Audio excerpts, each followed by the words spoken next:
Ashtoreth is a prominent figure in the Bible and historical religious studies, often associated with ancient Canaanite religion and worship practices. According to Jehovah's Witnesses and their publications, including jw.org, Ashtoreth is identified as a false deity that the Israelites were warned against worshipping. The religion's literature delves into her role and significance, particularly in the context of Israel's history, apostasy, and God's view of idolatry.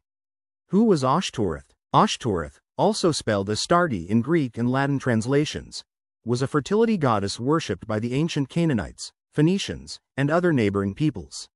She is often associated with sexuality, fertility, and war. The name Ashtoreth is thought to be a Hebrew adaptation of the original name, blending it with the word bosheth, meaning shame, to highlight the disgraceful nature of her worship in the eyes of God. She was the consort of Baal, another prominent false god mentioned in the Bible.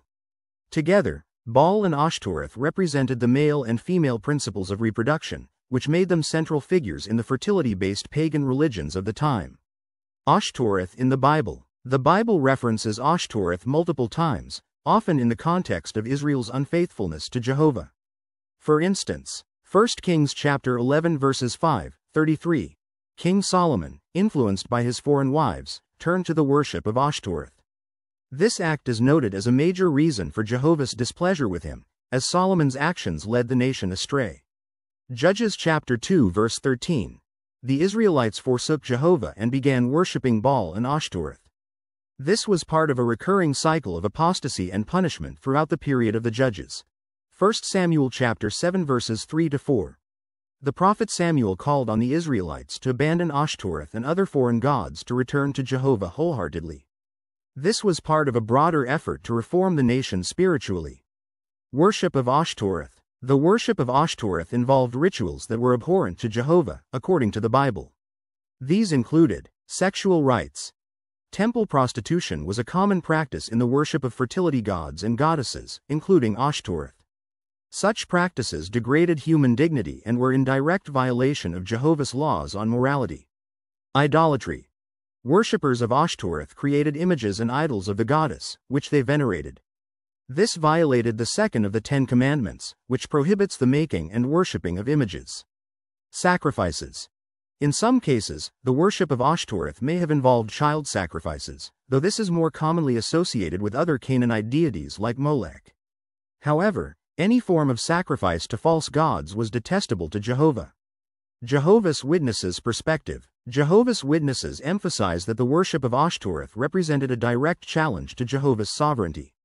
As the Creator, Jehovah alone deserves worship, and idolatry of any kind is seen as an affront to his rightful position. The warnings against Ashtoreth in the Bible serve as a cautionary tale about the dangers of being influenced by the surrounding culture and turning away from true worship. Witnesses also point to the historical record as evidence of how false worship leads to moral and spiritual decline. They view Ashtoreth and similar deities as tools used by Satan to divert humans from serving Jehovah. Modern application. While the worship of Ashtoreth in her ancient form no longer exists, Jehovah's Witnesses believe her story carries lessons for today. They warn against modern-day forms of idolatry, which might not involve literal idols but could include materialism, excessive nationalism, or devotion to celebrities and ideologies. They stress the importance of maintaining pure worship and avoiding influences that could lead one away from Jehovah. Conclusion. Ashtoreth represents one of the many false gods that ancient Israel encountered and, at times, fell into worshipping. Jehovah's Witnesses use her story as a powerful reminder of the need for exclusive devotion to Jehovah and the dangers of allowing external influences to corrupt one's worship.